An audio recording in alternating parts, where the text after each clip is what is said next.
Welcome to Mic Check Waifu Waifu, episode 13. This show is brought to you by our producers, Monique, my brother's waifu, and Connor, my brother, our brother from another. Thank you so much for producing this episode of Mic Check Waifu Waifu. And we appreciate you. Yes, we do so much. We appreciate you both so very, very much for supporting the show. Shout out to those producers. And it's also, episode 13 is brought to you by Lube Complex. Go to lubecomplex.com. Use the offer code WAIFU to save on your cart. And also check out their Patreon, because little did you know, not only does Mic Check Waifu Waifu have a Patreon you can support, become producers, get early content and extra content, but Lube Complex does as well. For just $1, you get access to their secret shop. And they just dropped some fire. They had just dropped that Street Nezuko shirt. And it looks so fucking clean. Street Nezuko shirt looks so clean. Check that out. You can use the offer code WAIFU in the secret shop as well to save on that. But this is Mic Check Waifu Waifu, so we got a few things to talk about today. Possibly a Pokemon tournament when Pokemon Sword and Shield comes out. That's my thing, right?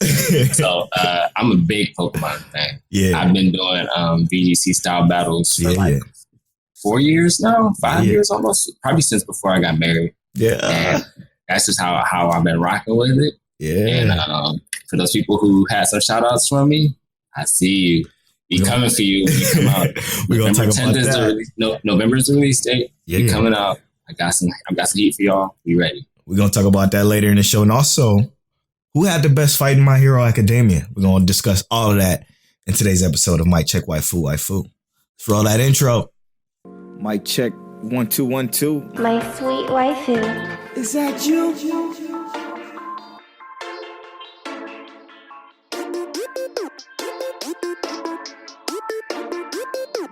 One way or another.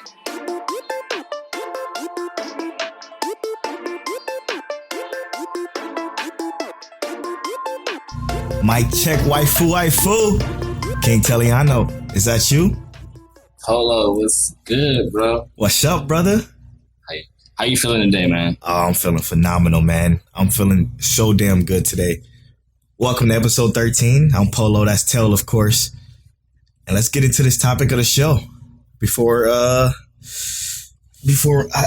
throw a fit. Okay, so let's start off with Pokemon. I want to you know what? Let's start off with My Hero. Now, the reason why I want to start off with the My Hero thing is, who had the best fight in My Hero Academia? Okay. Now, I personally say, Polo personally says. Go ahead. Let's hear what Polo personally said. Which might actually be the same as everybody else. I'm not sure. I'll have to look at that text message you sent me again. But I think the Stain, what's his name? Hero Killer Stain? Yeah, Hero Killer Stain and Midoriya, man. That was a good one. Or Midoriya and Todoroki and I forget the leg boost guy name. Ingenium. Yep. Though that fight was probably my favorite, even though Midoriya and Todoroki had like the best, hands down, fisticuffs fight. I think Ingenium is Shizuku, but yeah, Ingenium is his name. Now, Shizuku. Okay, yeah, my fault. So if we're going off so far in the anime, I'm gonna say my personal opinion is that shooting the fair ones easily. Midoriya and Todoroki, cleanest fight of the show. That was pretty sweet. That fight got me so hyped. At that school tournament, they were going so. Yeah, my boy Deku pushed him to his limits and was like, "Hold up." He was like, hold this punch real quick. And he wasn't even holding the punch. He was like, "Here, take this." hit him so hard. Yeah, hit him so hard with the finger flick that Todoroki didn't have a choice. He had to step his game up. He had to start using fire too. Straight up. That's the only way he was able to win, which was, of course, a hidden power. Kind of, because we up to that point, we didn't even know that he could do both at the same time, because didn't even take that into consideration. Yeah, we didn't even think about it as watchers, as viewers. Yeah. But now in the Facebook group, so we got quite a few votes on different ones. Sadly enough, Polo's number one fight is tied with All Might versus All for One at 1 vote apiece. They both sit at the lowest. Our next highest one, which I actually is really the fight that brought me to My Hero. because I had never heard of My Hero Academia until I saw this scene, and I was like, oh, this is kind of dope. It was the All Might versus Nomu fight, and I was like, I gotta check this out. I saw that fight, like, just scrolling through, like, Instagram one day. I'm like, hold up. Yeah, I was a day oneer. Yeah, I wasn't a day oneer. I did not know what it was. I saw it. I saw that fight, and I was like, oh, yeah, I gotta check this out. But that's sitting at, second to last. But That's then crazy. we got the Deku versus Bakugo rematch. Ooh, I forgot about that one. They were shooting them. They were definitely shooting them. And the to be real, the fight itself was short because they had a couple of little nice little throwback scenes and stuff in there. Still well paced. Yeah. But that fight was short, but they had some nice things in there. And Bakugo gave it to him, even though Deku was feeding it to him too. Yeah. Just giving him some nice rounds with the shoot style. Yeah. But that is tied with Deku versus Muscular. Oh, of course. The Muscular scene was mad dope too. Yeah. I think that was real iconic for the My Hero Academia scene, at least for Deku on his behalf. Like, that's his first, like, not his first villain takedown, but his first time hitting that villain with that I gotta go all out before I die kind of punch. Exactly. Two of my favorite things though, when I was first watching, like I said, I was day one. So you were day one there. Go ahead. So when You Say Run came on, when he was chasing All Might at the very first season of the show, he was chasing All Might, and he was like, "I want to be a hero too," or something like that. And he was just bawling, crying. And You Say Run came on. I lost it. I'm like, oh, I'm emotional. I'm getting emotional. I ain't cry. I ain't shed no tears, but I was feeling it. I'm like, this anime is fucking legit, man. When he was like, all you heard was a song swell up in the background, him running towards All Might, and then just the song swells up to that perfect crescendo, and it was just beautiful. But so then you say Run is fire, first of all. It goes with everything. Exactly. But then when they played You Say Run in that muscle fight, what was he? What did he say? 1,000,000% or whatever. Yeah, it was? He had to go for the 1,000,000%. Had to pull it all the way from out his ass. I guess from Ohio to Florida. Right. He hit him with that Minnesota, Detroit, West Cali. Let me hit you with that punch real quick. Hit. Yeah, it was disgusting, man. But sitting at number one in our group, we have the Deku versus Todoroki fight. Of course. It was clean. I should have. It's just straight up. It was flashy, first of all. That's a lot of what and it long. was. Yeah. It was like, I think it was the longest fight in the show, wasn't it? No, One for All and All Might had to be the longest. Yeah, that was 2 to 3 episodes. The only thing that made this fight long was that they gave us a lot of backstory on Todoroki. But like we always say, that was actually a well-paced backstory. 100%. Some anime don't have it that way. Yep. So, that's it in number one in the group. Thank you guys for voting. We appreciate it. We appreciate the contribution in the Facebook group. If you haven't already, make sure you follow us on Twitter at MyCheckWaifu. MyCheckWaifu. On Instagram, MyCheckWaifu, and join that Facebook group. That Facebook group is popping, and we appreciate any questions, comments, or concerns and contributions you have towards the show. But man, another reason why I wanted to, while talking about that fight was so good, is because I started binging something that was in my backlog for a long time. What was it? And I told Tell, I'm like, you're going to be disappointed that this was even in my backlog. But so are you listeners. But it was Dragon Ball Super. I started watching listen, let me tell you. I wanted hey, Patreon supporters, you should watch the video so you can see Tell's reaction. It's so fucking hilarious. Dude, man. Okay, so I stopped at episode like 50 right as the tournament was coming to an end in Dragon Ball Super because I ran out of dubs. Okay, I refuse to watch the subs of Dragon Ball. Wait, you talking about the first tournament? Yes, the first tournament. Yep. I'm not even near the second tournament. I'm on episode 72. Where Goku just quote unquote died to hit. So that's where I am. I'm super far behind. But what was so great about you telling me that this was going to be the topic of today's show was still, it's so hard to find an anime that does fighting as good as Dragon Ball Z or Dragon Ball Super, man, or just Dragon Ball in period. Like, their fighting is so fucking good. Now the writing for Super is it's super. My personal opinion is Dragon Ball Super's writing is better than some of the old Dragon Ball writing. The writing of Dragon Ball has never been great, though, right? Like, we can agree to that. the better stuff, the better part of Dragon Ball's writing is like the backstories. Like, yes, it is more about what the characters can evoke in terms of like mystery. Like, you want to know more about that character, right? Than the actual story that's written. Like, I don't really care about the story that's written. Is like, hey, I want to go punch some people in the face. Exactly. But the story about like, how Hit is basically. Oh, you don't know? No, I don't know yet. Right. But before that, though, let's talk about the reason why I say this is because that arc of when Trunks had to come back to the past to then help him in the future to beat Zamasu or something like that. Zamasu? Zamasu, which is the Supreme Kai of Universe 10. When he had to go back and fight him, those fight scenes were absolutely incredible. Like, before they had to run twice. But, like... Man, when Goku and Vegeta gotta run, it's wild. Yes, man. And like, it's so crazy, the loop of Dragon Ball. Like, they always become super powerful. Like, Goku grew to the level of being able to almost kind of compete with Beerus.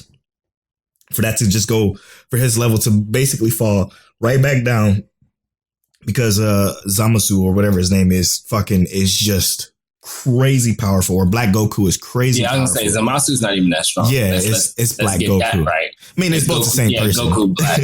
Goku Black is mad powerful. Right, which is the same person essentially, but but he had to steal Goku's body to get that power. Yeah, exactly. Like, if you see, like, they've shooting the Pharaohs with Zamasu and Zamasu getting his ass kicked. That's true for the most part. Goku Black is like holding his own because he's way too powerful. Yeah. And I'm like, exactly. What is this guy? Exactly. Is he a Saiyan? And he had that Super Saiyan Rose, which was the funniest shit I've ever heard. Right. But man, yeah, it was still Dragon Ball Super is some of the best fighting. Like, they do. You know what I was comparing it to? I was comparing it to that Black Clover, King Julius and fucking Licked fight. That shit has nothing on these Dragon Ball Super fights. Like, not even close. I went back and watched that. And the main thing I liked about the King Julius and Lick fight was, if you don't pay attention to the environments, it's good. But if you look at everything outside of the characters, like, you look at how low res and trash everything looks, you're like, oh, bro. That's exactly what I saw. Like, I know that made somebody mad. That may have been why we got our first negative comment on our podcast, because it's like I was dogging that fight, because that fight was not. It wasn't great to me. And I had to watch it a second time. It's okay. Yeah, and the reason why is because it's exactly that. Like, it was so low res throughout most of the fight of when they was fighting, especially when King Julius was moving away from Licked and they were shooting powers. Like, even King Julius fucking character res was low. Like, he was just kind of moving all over the place. And I'm like, you know what anime don't do that? Dragon Ball Super. Well, Dragon Ball has some crappy scenes in the beginning. Dragon Ball Super in the beginning of that. I don't remember what it was. They had Goku face looked like a Slenderman, basically. Ooh. You probably missed it. Oh, you know what? It was in that movie too. When he was fighting bears. Like, what is this? Yeah. But Mob Psycho 100 doesn't do that. I know you don't want to watch that one because of the art style, but when you start watching, you're gonna be like, I love this. When your art style look like it's drawn by a third grader, I mean, it's kind of easy. Does it? It does, bro. It does. It does. Look, I'm gonna watch it. I got it in my plan of watching my Miami list. So, hit me up on Miami list when you watching it. Yeah, I do. I will. Matter of fact, I'm gonna put our Miami list profiles in the show notes. So make sure you guys go check that out and follow us there. Miami list is probably the best anime list website out there for sure. For sure. Check that out. But yeah, Dragon Ball Super is so good. Even like some of the pointless episodes, like some of the episodes that just don't mean shit. Like when they were playing baseball, I enjoyed it. I enjoyed it a lot. Like I laughed, you know what I'm saying? Like it was good. It was enjoyable. Yeah. I mean, I can get with that. I just like when Chi-Chi be tricking Goku. telling Goku what you're doing. He just like, is that training? You know what I hate though? Every time I cringe. Gohan, man. He's just... So you know Gohan's my favorite character in the show. And I just hate the direction they took Gohan. Like, my mans could have had So much more. I know when Trunks came back and he saw what Gohan was, he was just like, my master Gohan? Excuse me? You're not the Gohan I know. No, the Gohan is the GOAT. That's who he knew. The Gohan I know got one arm and out here still command people. Yeah. If he wasn't gone, this would have already been done. Exactly. It was rough. It's rough to see Gohan going to school and doing lectures and whatever. Trying to be a lawyer or something. Exactly. Whatever that was. Why be a lawyer when you punch people in the face and get paid for it or save the world? Exactly right. Exactly right, bro. Oh, it stressed me out. But man, I'm glad I'm doing this. Episode 72. Goku is supposedly dead for me by hit. So I got a lot to look forward to. And I'm definitely looking forward to. I could not stop watching it all day. Like I was watching it while I was watching the Browns get their ass whooped. But we ain't gonna talk about that.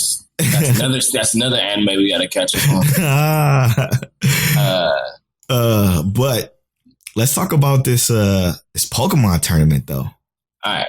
So to kind of preface this, just so you know, Polo, you probably didn't see it, but I shared this picture I saw on Instagram. Okay. Of like Mr. Mime with the it markings on his face. He had a little Drifloon, a shiny Drifloon, like a yellow Pokemon. Yeah. And a Pikachu and like the little rain jacket from it. And I said to everybody, when Pokemon Sword and Shield come out, I'll be handing out L's to anyone willing to battle. I just made a statement. That's all I said. I got Desmond, Tyree, Devin Loveland, okay, Jolie, okay. Hold on, Steven. What up, Steven? Who else? Wait, Joe Rooney. Ooh, Rooney. All like we about to shoot these fair ones. So I told them when it comes around, we gonna make a group or a channel on the Discord so we can link up. We gonna start this tournament. Yes. Basically, everybody already knows this is Pokemon VGC rules. That means it's double battles for Pokemon only. You bring a team of 6, you gotta rotate them out. All right, let's set some mic check Waifu Waifu rules because I want to partake in this too. But the problem is with partaking in this is you got a fucking Pokebank full of shit. Now I know you can't bring over every Pokemon you got in your Pokebank. The Pokemon in the Pokebank can't even you can't use them in battle. You got to use that region only. So like you can bring Pokemon from the Pokebank, but you can only use those for breeding. So it won't change anything. Gotcha. Okay, so that's what I was worried about. Worried about. I want everybody to shoot fair ones. Like you got to find some regional in the what region is this now? The Galar region. The Galar region, yeah. Everybody only Galar region. Yeah. We shooting fair ones. Everybody who want to be involved in the tournament. So what I plan on doing is this. We'll probably have like some kind of prize, right? And we'll battle. Whoever comes in first place will get the prize, or the highest place after me. I'm just saying, if I win, I can't take the prize. Right, of course. Now, if I come in first, I mean, y'all are trash. I'm just joking. I'll be humble about it. But if I come in first, whoever comes second place gets the prize. If I come in last and whoever comes in first place, they still get the prize. So, that's the goal. We'll get some entries. Look like we got like 8 people already. Okay. So we got some people joining up in the tournament, and we all hype.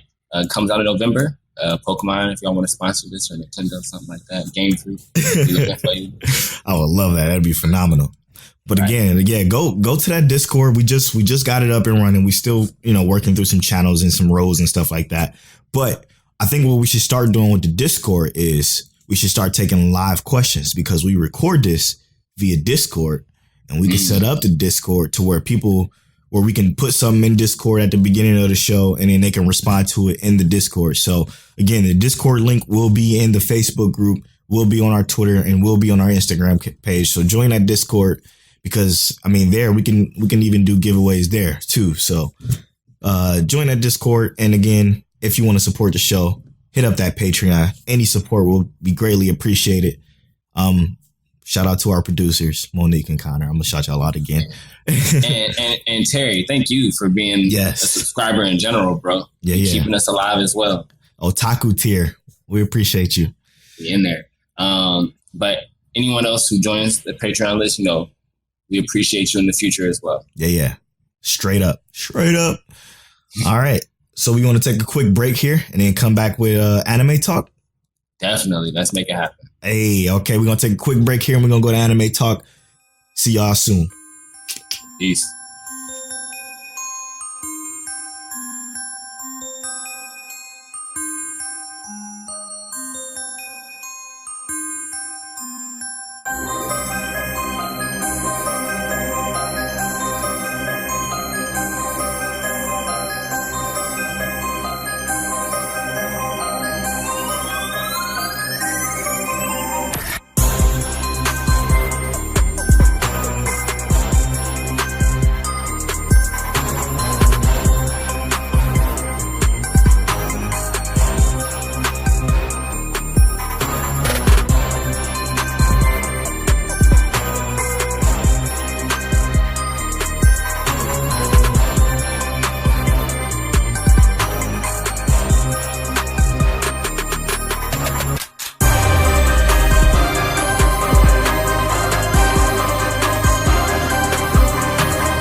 Welcome back to Mic Check Waifu Waifu.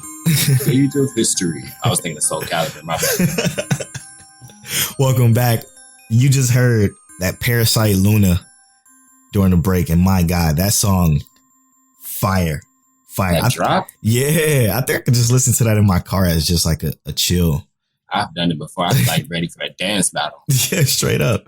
But welcome back to Mic Check Waifu Waifu. This is the portion of the show where we do anime talk, where we bring you two anime or manga each, and we discuss it. So be prepared. Now, Tell, you want to go first? I think I went first last week. You go first this week. Yeah. All right. So one of the anime I'm bringing actually had it was out in 1968 was the pilot episode. 1969 is when the series actually aired. But I'm watching the 2019 version, which aired January 7th this year. Yeah. It's called Dororo. Yeah. It's a classic. Straight up. I read the first couple of manga chapters too, just to kind of warm myself up for this. The manga, I'm gonna say, don't watch the manga, just watch the anime. Oh, don't read the manga, you mean? Yeah, don't read the manga, just watch the anime. Gotcha. Hearing that come from me is low key wild. It is actually. I'm flabbergasted. Hey, it be like that sometimes. Sometimes you gotta flabbergast your ally. But basically, how it works is that there's this like feudal lord, Dago, who wants to become, or wants to get his land to be prosperous and wealthy again. And essentially, that's not happening for him. He's doing everything he can. His land is in war and famine, and people are dying left and right. Right. And what essentially he's doing is he goes to this temple with a priest. And in the manga, there's 48 demons. In the anime, there are 12 demons. Which I think is going to be great for streamlining, because I was like, how the heck is this going to work? 48 demons. It is just a lot of just fluff probably in the manga. Yeah. So in the anime, there's 12 demons, and essentially what he does is he goes in with this priest and he wants to pray to the demons. Not even a prayer. He's going to ask the demons in trade for something. I want to be the ruler of this land, and I want it to be prosperous. The demons, they never say anything in return, but he ends up offering up his son, and offering to take anything from him that you see fit. Basically, take anything from my first son that you see fit. His son was born that same day. Damn. When the son was born, he didn't have any eyes, any nose, any skin, any legs, any arms, no ears. Just fucked up. Nothing. Yeah, just nothing, right? Jesus. Not even gums in his mouth, I think. It's low-key wild. It's the craziest shit I've ever heard. Yeah, right? But basically what ends up happening is his wife gives birth to this mannequin of a son, this shell of a son, and basically she's like, I love him, he's ours, we're gonna keep him. Dago's like, he's not gonna live, just give him up. I'm gonna be lord of the land, and none of this matters anyway. We'll just have a second son, and he'll be the heir to the king or lord. And I'm like, damn, like this dude is like dirty, like savage, right? Yeah. Like, you don't let your own son that he already gave you everything he had coming into this world to give you everything you ever wanted. Disgusting. Yeah, right. So basically, his maid or whatever takes the boy. They're like, he's not gonna live that long anyway. The mom's like, well, let him die in my arms. It's like, no, we're gonna kill him. So they take the boy, put him in this. They were gonna go drown him, but instead they end up putting him in this like little raft, and he floats down the ocean or the water. And instead of him making it all the way down the water, I mean, we don't really see if he makes it all the way down the water or not. But the maid who took him out there gets killed by a demon. Oof. And yeah, by this demon, and who ends up killing this demon is this blind guy who can't see but plays like this it's like a giant cello, but basically he plays this instrument, and a part of it is like a small kunai or dagger. And he pulls it out and kills the demon, but we can see that he can see like auras, even though he can't see physically what's there because he's blind. Right. So we assume this is what our main character's going to see. Flash forward 16 years, our main character is out. His name is Hyakumaru. Hyakumaru is 100 demons, or 100 demon boy is what that name means, basically. Wow. He has, like I said, he has arms and legs now, but they're all made out of like wooden prosthetics. And he's going to be a demon slayer. In the first episode, we see him kill a demon that was just floating down the river. And it happens to be one of the 12 demons that he was sacrificed to. Damn. When he kills this demon, he gets his skin back. Wow. And we assume that this is going to be the start of how everything goes. So we're going from, I was watching Demon Slayer earlier this year anyway. Now I'm about to start watching Dororo, because Demon Slayer is almost over. I got to give me something to hold me over on my demon killing kick. So Dororo so far seems really, really good. I'm hoping it stays as good as this first episode actually was. I didn't give the greatest explanation, but I definitely think it's worth checking good. out. It was definitely good. Dororo, okay, damn. Because I mean, of course, I didn't even. It's a lot of people's favorite anime, and I mean, I didn't give it a chance because it was just so old. But yeah, I might have to take a look at that too. Is you watching it on Verve? I am watching it on. Oh, it's not on Verve. Oh, okay. Sorry. Okay, no, it's all good. Yeah. Anyway, other site. So my anime. I mean, I'm just probably gonna be the modern day guy that's not gonna bring you anything new, but continue to talk about the episodes of the shows that I've been watching that I just cannot not talk about.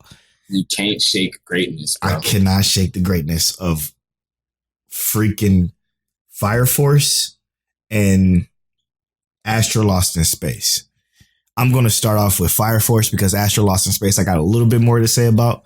But Fire Force, again, with another just dominant episode with just character development, well paced.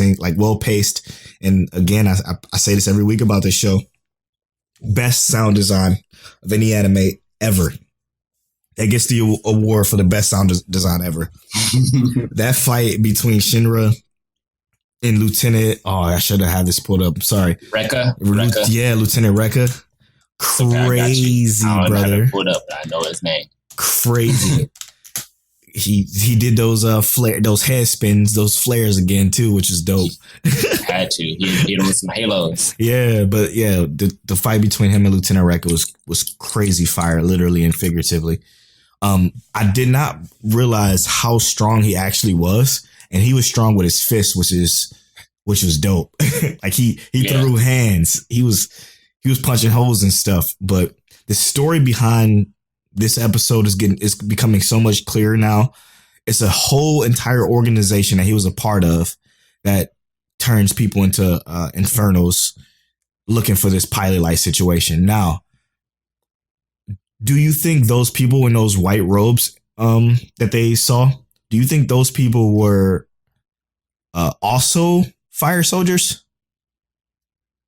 I think that there's some in the fire soldiers and some out. Those people specifically may have not been fire soldiers, but they have a connection to the fire soldiers, is what I think. Yeah. Because, I mean, let's be real. If the entire group is in the fire soldiers, it is like a too easy to kind of pinpoint the entire group. Right. I mean, it doesn't branch out too far at that point, but you want it to branch out. That's what I think good storytelling will do. Exactly. And that's exactly what it is. It's brilliant storytelling. Like, I'm not going to dig too deep in the episode because, I mean, it's if you haven't watched the show and you're up to this point, you won't understand anything I'm saying anyway. So I'm just going to talk about the second kick to the face. I was just about to say, I want to talk about just generalities of this episode. Now, during the fight, those kicks to the face sounded like greatness. Yeah, it sounded like so much force, man. Like the way Shinra fights, he would put his feet up, like he would kick you in the face and then ignite his feet like right into your face, which is just so dope.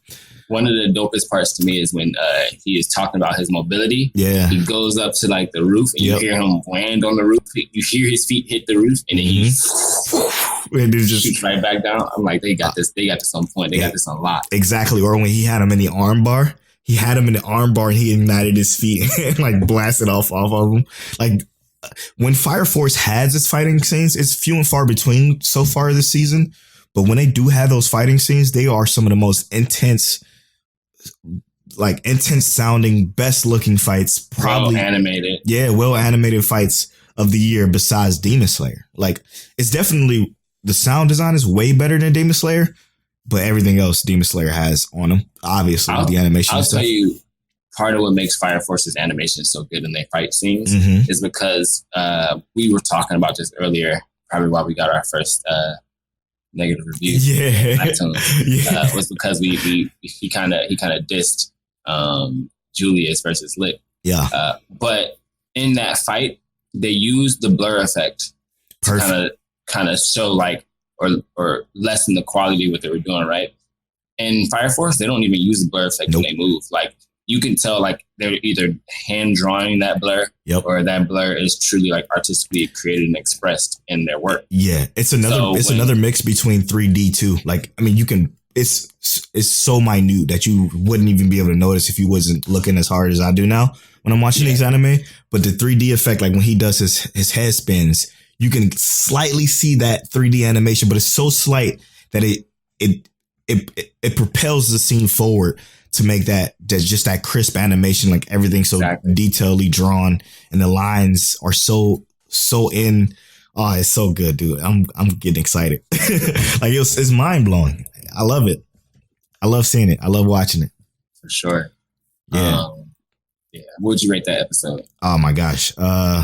This one is tough because you got they froze Rekka, and then those fucking road people. I don't know what were they called? The Abyssal or something like that? I don't remember what they called them. I can't remember. The name began with a P. I just didn't. Okay. Yeah. So they were in these robes, and they had a sniper fire force or a sniper fire soldier that destroyed him, put a hole in him while he was frozen. Oh God, that was so good. This episode was so good. This one is definitely. It's going to be an 8, and it's going to be an 8 because Takamaki, she became waifu for me. Yeah, not over the princess yet, but she's definitely a waifu. I love her. Yeah, princess still top tier. Of course, she's still number 1, but and then it's gonna be a sister, and then we might go kitty girl after that. Yeah, I know. I'm gonna go kitty girl second, and then the sister. But yeah, that's Fire Force, man. Just watch the show if you haven't yet. If you plan to start it.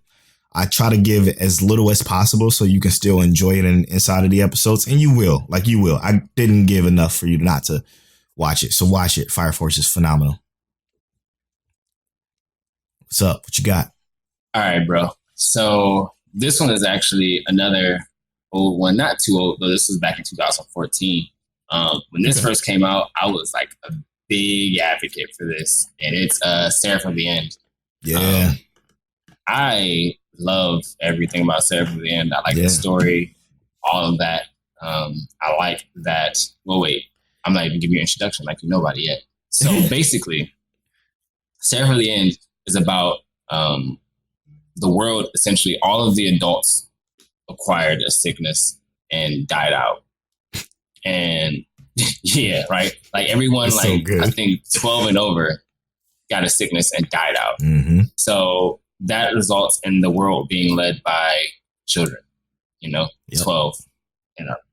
And then the children also believed if they left the facilities they were already in, there was nothing left for them, so they would die from sickness.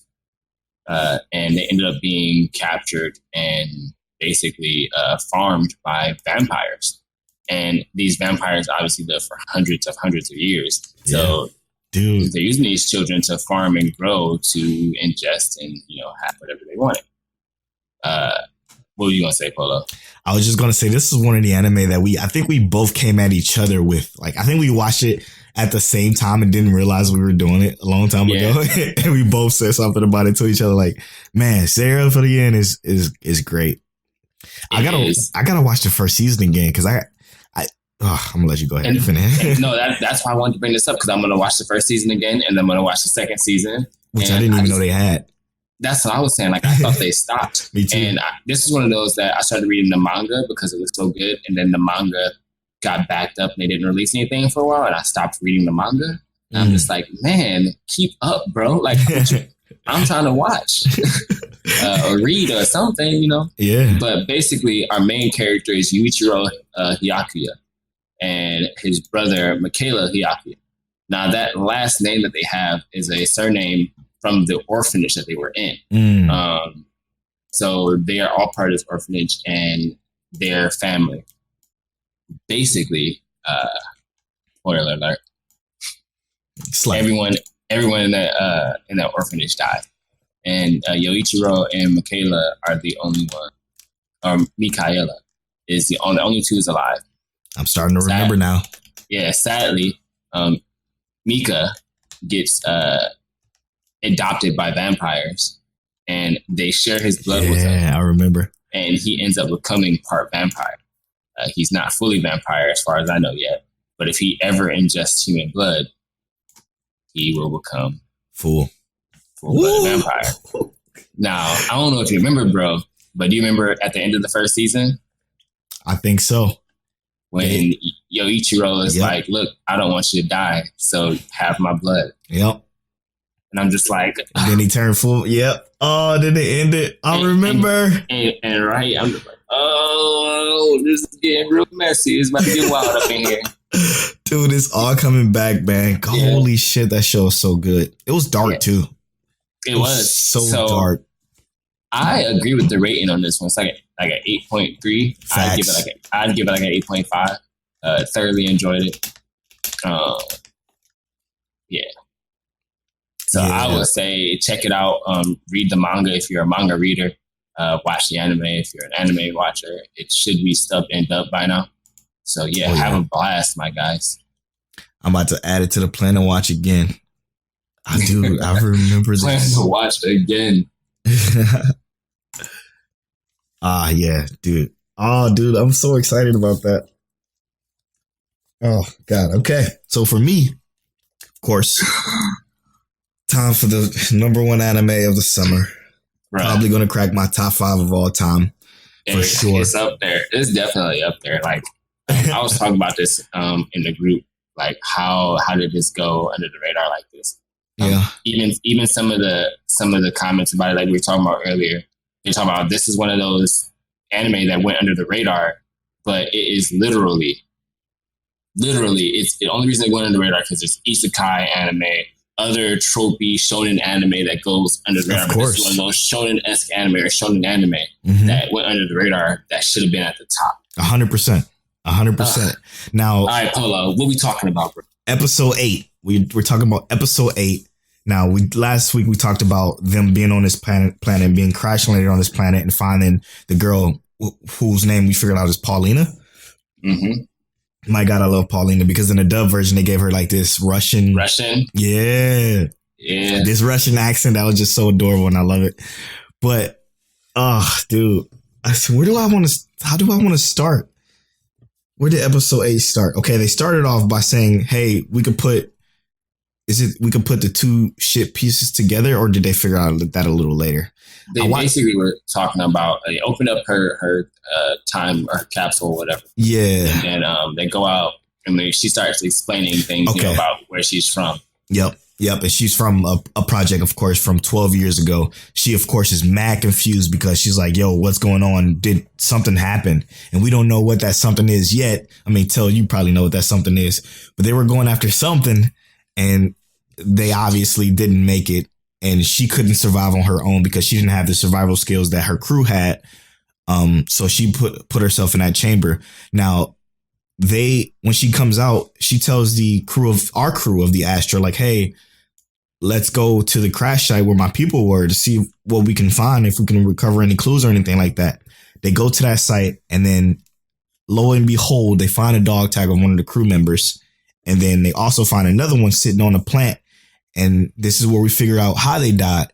The plant comes out of the ground and literally goes to try to attack them. And my goodness, man, this planet fucking sucks, dude. Like, this plant is ginormous, man. And it's stressed me out so much. Not only is it too hot on one side and too cold on the other. Right in the middle. Plants right in the middle that's trying to kill you. Exactly. They're all. And then things carnivores that fly in the sky that are too big that want to kill you. Yeah, they're all carnivores on this planet. It's disgusting. So, of course, our who gets captured? I forget who gets captured. I don't know. Was it? No, nobody got captured. Captain. The dog tags went up. Yeah, the captain wanted to recover the dog tags for Paulina because that's what she was there for. She wanted to get all of the dog tags of her former crew members.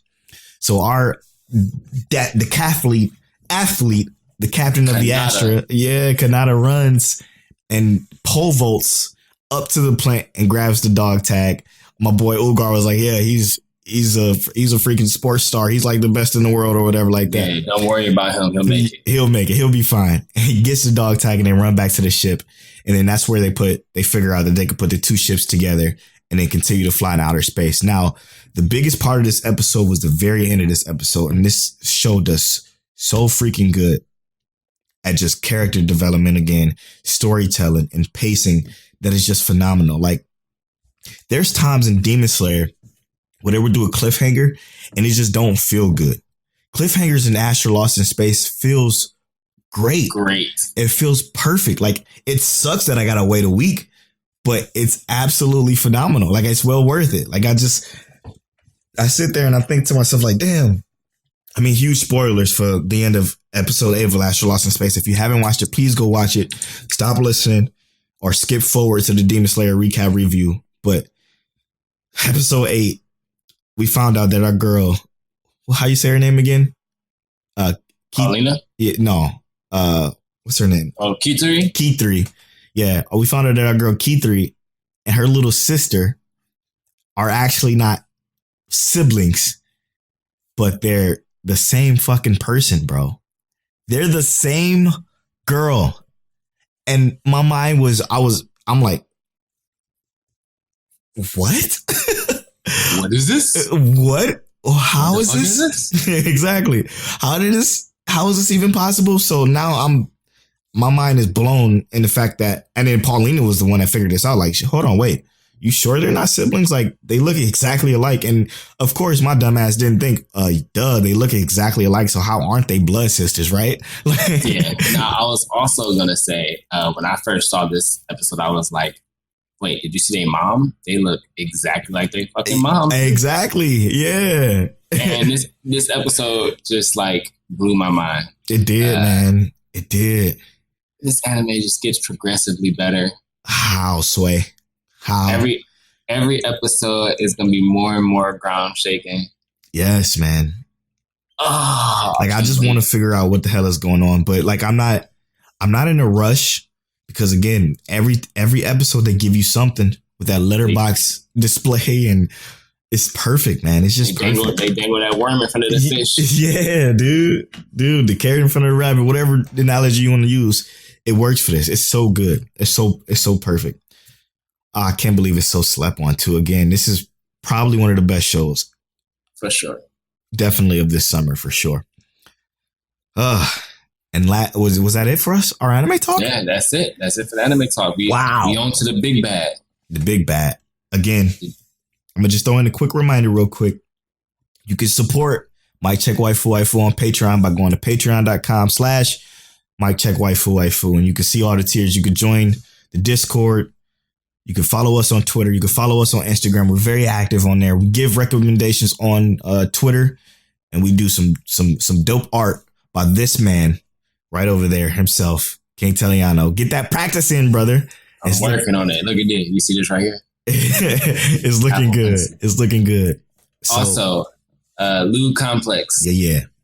Code Waifu. Go ahead and use that. Get that shirt Polo got on. Yeah. It's a huge restock going on in the shop too, so check that out. Yeah. A lot of people tell me, like, every time I go to Lube Complex, they're always out of stock. And I'm like, I know. But he's keeping up with the restocks now, so go to that. Check that out. And this is the time where we go into our recap review of episode 22. Is it 22 or... Yeah, it's 22. 22? Yeah, 22. I you know how I know? No, it's 23. It's 23. Yeah, it's 23. I thought it was 23. Yeah, because it's kind of correlating with our episodes. So this is 13, then that's 23. So that's how I kind of keep it together. Yes, sir. We got it. Yeah, it's episode 23 of Demon Slayer. King Teliano, the recap master. I want before you start the okay, no, I'm gonna save it for the end. Go ahead. So, the best thing about this is that it kind of picks up where we left off, right? With our main demon waifu. I think I was the closest on being right, by the way. on what happened? What we guess what happened. Our girl Nezuko, Nezuko, I love her. Is staring down Sanemi, right? staring him down. She drooling. She having basically like almost a panic attack, ready to eat this dude's arm. Yep. He's dripping blood, and he was looking like a snack, and she hungry. Already going crazy. Yeah. But Nezuko is seeing her family as she's seeing, like she's looking at him, and she hears what's our main Demon Slayer daddy's name? Oh, his dad? I don't know. Igodoki, the dude that taught Tanjiro. Yeah, okay. He is doing the little voiceover. Rogodoki. He is basically doing like the voiceover saying that Rokodaki, that's what it is. He is doing a voiceover saying she will never eat humans. You will always see humans as your family. She's seeing her siblings run past, her younger brother, her sisters, her mom. And then she's looking in front of her and she sees Sanemi and she sees her brother. And she goes back into like the state of like, okay, I'm calm now. And this is no longer an issue. And what does she do? She like steps to the side. Yep. And she turns to the side, like turns to the side, like furiously. Yep. Like, and no, I will not. Everyone shook, like, hold up. She just turned away human meat. Yep. Sanemi, with his giant bulging eyes and no eyebrows, he is shocked. And then Giyu, at the same time, your boy Tomioka Giyu grabs Igura, the snake guy, pulls his arm. Yeah, I like him, man. Pulls his arm off, and it's like, you're doing too much now. Basically, telling him to stop. You're crushing him. Mm-hmm. And at this point, the master is saying, like, my point has been proven. I need you. I would hope that you guys accept this. Mm-hmm. And they bow down and they say, we listen to you, master, basically. Appreciate, or they take his word for it at that point because they've seen it with their own eyes now. Yep. And the master says to Tanjiro that there are still going to be those out there who won't accept it, even though we've seen this today. Mm-hmm. And we're like, which is foreshadowing as hell. Right? It makes sense, though. Yeah. At some point, we might have to fight some demon slayers. Yep. But we're going to figure it out. Yep. But what was really cool after that is that the Shinobu, Kano, which is the girl who is the insect pillar, or Harisha, she says, can I take them into my house? Which is interesting. To me, I heard that. I heard that in two different ways, right? So the way I heard it was basically, can I take them into my house means that she wanted to train them. Okay, so we're thinking the same thing there. I'm like, does that mean that they're gonna train under her, or did she just want to watch them? Yeah, I thought later on in the episode we get a better idea, but I think that I think she's gonna train them. What do you think? Or you think they're gonna do some intensive training just themselves? I think she just wanted to maybe question them more because they were just in the bed healing, like in her place. It seems like they were just being nursed back to good health. All three of them. All three of them. So yeah, we ain't get there yet. Yeah, sorry. So what ends up happening is she says, I'll take them into my house. And the two, I can't remember what they call them, the two nurse demon slayers run out super fast. Mm-hmm. And they like super nervous. They bow down to the master, bow down to the Harisha and Hashira or whatever, and try and grab Nezuko's box. And one dude's super scared of Nezuko's box because Nezuko's a demon. But Nezuko gets in the box and he just carries her off and runs away. The other one puts Tanjiro on his back and runs away. And we're like, okay, cool. That was pretty dope. They got that done pretty fast. And the master starts talking like, all right, now to start the meeting. He starts talking and we see Tanjiro hit the corner, bend the corner real quick, made that left.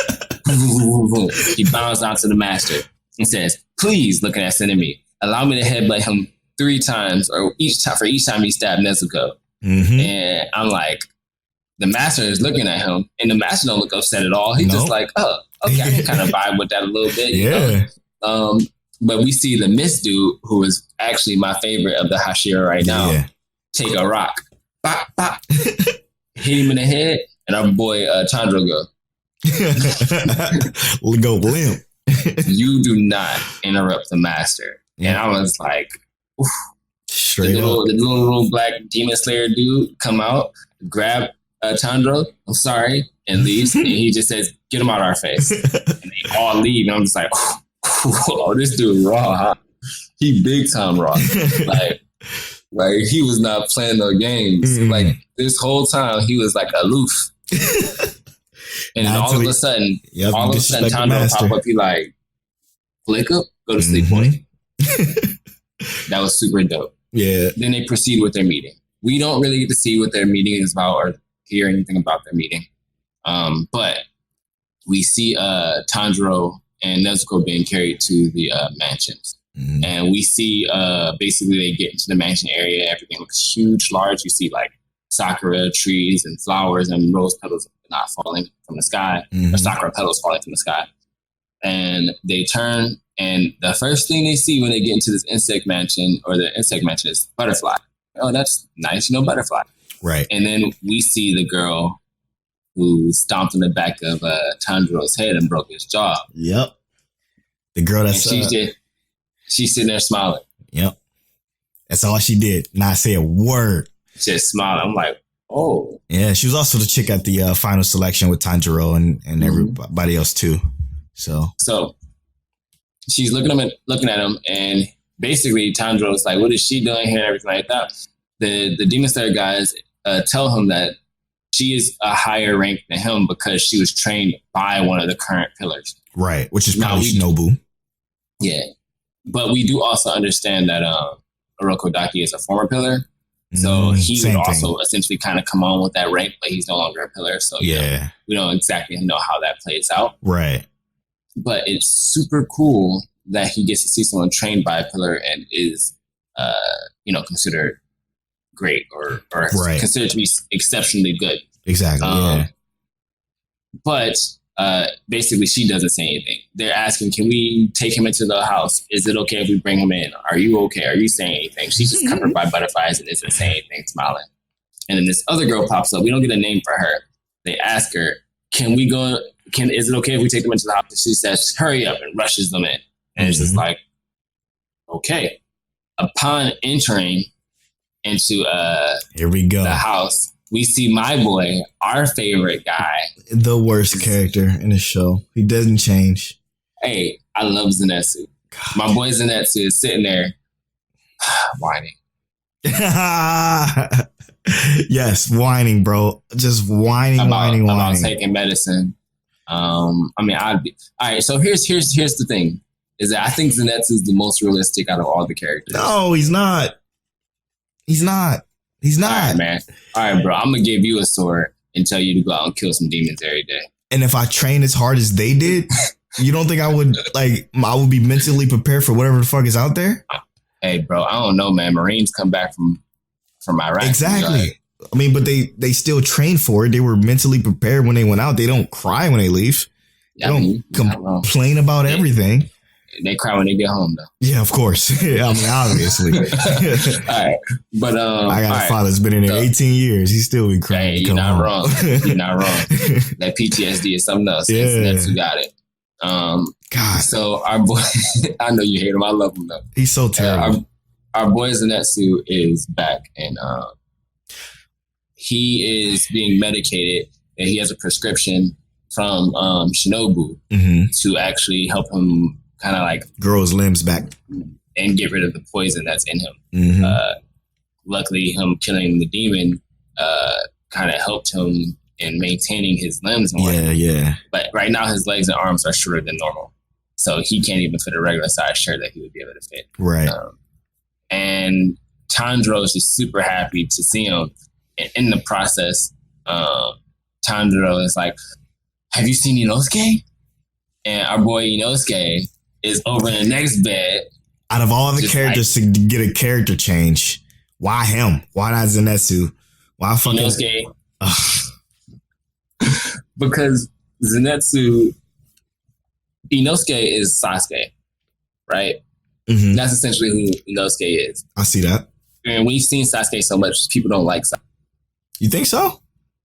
people are tired of Sasuke, dude. I mean, he was super emo boy, but super emo edgy. They want Inosuke to show more development, but also they're writing this. They're doing the show exactly how the creator did it. And Demon Slayer is older than Naruto. Yeah. So realistically, she was already had this planned. Yeah. So that's how she wrote it. Is how they making it. And our boy Inosuke is sitting in bed, and he's like, his voice is super low because he took that hit to the throat. Oof. And all he could think about is, how he was lost. And the first thing he does is he apologizes for being so weak. I know. Like, dude, switch Inosuke with Zenitsu and the show would be perfect. The show would be absolutely perfect. Like, because, I mean, think about it. Like, if the attitude that Inosuke has, if that was given to Zenitsu, and it probably would have fit better if it was given to him, because listen, like, Zenitsu is the one who's like always whining and crying and being scared and almost dragging him down, to the point of like they're leaving him behind while they're going to fight forces. Like, Inosuke did the right thing. He just lost. He just wasn't as strong. He shouldn't be so down on himself because he's still fucking powerful. He still did what he could. The difference is that Inosuke was raised in the wild his entire life. He was literally raised by animals. Yeah. And then he only reason he became a Demon Slayer is because he saw a Demon Slayer, thought he was weak, and took his weapons. Right. He didn't become a Demon Slayer because he wanted to be a Demon Slayer. He became a Demon Slayer because he just felt, I'm stronger than you, and I'll do it better. So let's do that. And that's what he did. Yeah. Zenitsu was in a bad predicament and basically got bought out and was like, yeah, you're going to be my new disciple. I mean, the fact that his master stuck with him through all of that fucking crying. Like, I don't know. I don't like that character. The character has so much more potential to be just so fucking trash. It's gross. He's got more potential to be even worse. No, he's got more. He got potential to be so much better than he is, but he's so trash. Like, he's such a good fighter. Like, he could be a normal character, but only have one skill. Or he could be a normal character and only be good when he goes to sleep. Like, he doesn't have to be a whiny biznitch. You know what I'm saying? Like, he doesn't have to be. He doesn't have to be. It does create a dynamic, though, right? What dynamic? Please. Please help me find it. I need it. Oh, Till froze. And collect it. Oh, there you go. What's up? You froze for a second there. You back. Oh, my bad. You good? We got Tanjiro, who is the most cool, calm, and collected of all of them. Yeah. We got Inosuke, who's the hot-headed, hot-blooded one, who will act just on impulse. And then we have Zenitsu, who is the overly cautious. Is that whiny of them? Wow. Yes, he's overly cautious. He doesn't want to do anything that's going to be dangerous. What a fucking save. That was beautiful. Well, that was a good save. That was a real good save, Tel, because you're right. He's overly cautious. But he's just a fucking crybaby. It's just plain and simple. He's a crybaby. That's not overly cautious. Overly cautious is Shaggy. Shaggy don't cry. He runs and hide, but he doesn't physically bawl his fucking eyes out. Like, if he didn't cry, maybe it wouldn't be as bad. If he just whined, but he cries, like, and that's what annoys everybody, dude. The crying annoys everybody. Everybody. You're not wrong. So this episode of Demon Slayer, I think, sets us up for like a training montage. 100%. But I want to see some action.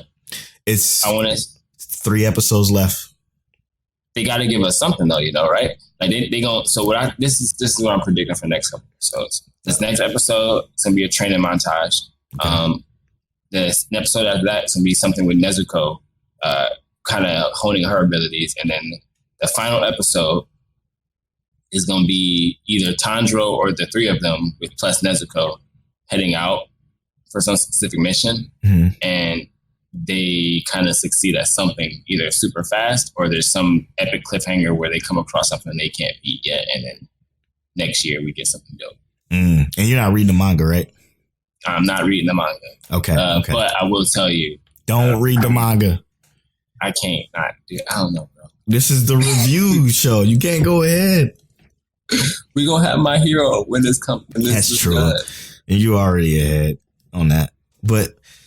I couldn't, like, you worded it perfectly. That's exactly what I think it's going to be. I think it's going to be the montage. I think it's going to be maybe a year or two pass, and then they're going to go out, fight, and run into Michael Jackson Demon, probably the last episode, and then cliffhanger us from there.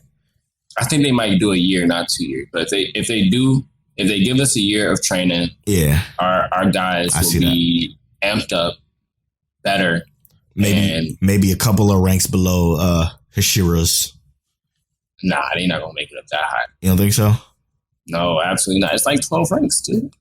I mean, how many seasons we gonna get?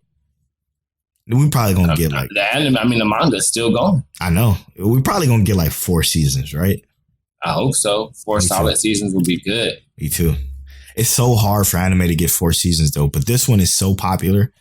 Yeah, and right now with unlimited budget works in their back pocket. Yep, I think they're gonna keep going. Yeah, and then they got they're about to hit Toonami with the dubs. Yeah. I'm gonna rewatch it again just because. The only thing that could hold this back is some stupid anime collapse, like something stupid happening in the anime like streaming world. But this show has been entirely too good for it to like fall off like that. Right. We're gonna get that second season, 100%. And then the second season will determine if we're getting that third season. But I think this first season is done so well, we're gonna keep getting it. 100%. I just want it. This is the type of show that I want to be like Inuyasha. Like, give me 100 some episodes. This show should be the Naruto's. You know what I'm saying? Like, it shows like this that's, I don't know, or One Pieces. You can't stretch this quality out to 900 episodes. That's true. That quality, not 900, like 600. I would like if this show gave me 120 quality episodes, because this, if we remember, we enjoyed this anime from the beginning, but we didn't love this anime until like episode 12. That's true. When it's true. Really, it was probably a little bit before. That's more like episode 8, like when Inosuke was doing his wild thing. Doing her Karanas and stuff. Yeah. But we didn't love it until then, when the first, like, I used to be a demon dude was patting his chest and stuff like that. That's when we fell in love with it. Yep. And then, it just progressively got better or maintained at a high level. So, to be honest, Demon Slayer is the reason why I wanted to do the podcast. You want to talk about it. Yeah. Thank you, Demon Slayer, for giving us this. Exactly. Like, that's the main reason. But I mean, yeah, it's good. I can't wait for more. I hope it goes long, but not too long to where it's bad and they lose. No, I don't think so either. Like this, but you're right though. The budgets of this is probably so fucking high. It's insane. I was going to say, Demon Slayer makes you want to do this podcast, but Ashley Lost in Space makes you want to keep it going. Oh my God. 100%. 100%. I can't stop talking about Ashley Lost in Space. Everybody needs to watch it. Right. But 100%. With that, I think that's it, right? Yeah. What we were in this episode. Oh shit. Good point. This is definitely going to be like a 6.5 for me. It's going to be lower on the list because it just wasn't much to it. I'm not going to say it's a bad episode by any means. It was just more info. That's all it was. Good, not great, right? Yeah. We were finding out where our characters are. Right. They're all okay. We see a little bit of sadness. We see a little bit of goodness. I'm going to give it a 7. Right. Just because I'd rather have that base even number. 6.5 is great. I'm giving it a 7 because let's just leave it there. It's good, not great. I give it that 0.5 because the Netsu had no fucking change whatsoever. So that's why. That's why I would. That's not hating, man. It's a fact.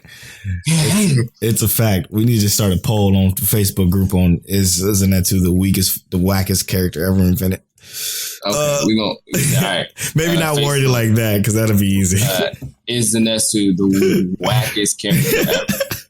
They're gonna be like, nah, of course not, because he's not whack, but I'm not gonna go there. Anyway, this has been episode 13 of Mic Check Waifu Waifu. Thank you all so much for listening.